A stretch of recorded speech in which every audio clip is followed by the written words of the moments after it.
They trained for months through rain, sleet, and snow for this past weekend's Toronto Marathon. Now I'm standing in the approximate spot where the finish line was this past weekend, and many crossed the finish line both exhausted and a little bit confused. The reason? Well, their GPS watches that they were wearing showed they had actually ran an extra kilometer.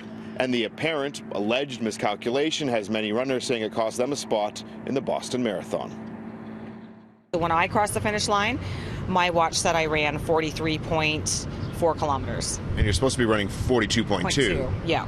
So that's a big, big, big difference. When I was running, I looked down at my watch, I saw 40 kilometers on my watch, and the 39-kilometer marker was in front of me. What goes through your mind at that moment? Call an Uber. Call an Uber.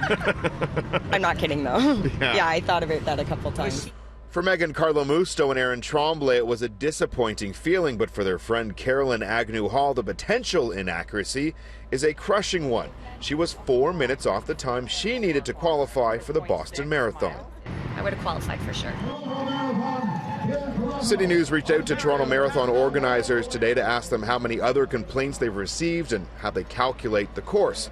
No one responded to our multiple emails and Facebook messages we began sending this morning, so we hit the pavement in our City News SUV for a very unscientific measurement of the route. We reset to odometers in the vehicle and an independent GPS that uses satellite, the same technology the watches racers were wearing this weekend. We began where the race started, northbound on Yonge Street, just north of Shepherd. We had to use Google Maps to measure the kilometers around Humber Bay Park, where we couldn't drive.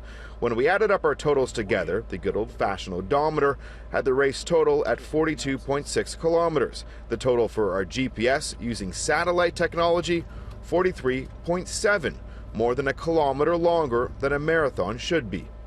Is it plausible maybe that satellite distances were off on the watches and not the race? Not that many people. So. Not that many people, and we all have different watches too. How many people would you say that you've heard from?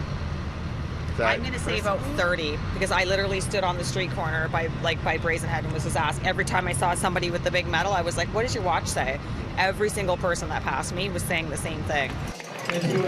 So what's going on? One professor at Ryerson University has a theory. He believes the race length may have been accurate and that the obstacles along the route could have been an issue for the satellites way up in the sky. These bridges and also the high-rise buildings de-block the GPS signal either totally, like the case of bridges, or partially when we have high-rise buildings. There is also another possibility, which is called multipath, which is a kind of reflection of the GPS signal when we get a high-rise building, for instance. So the part of the GPS signal gets reflected off the glass or metal structure or something.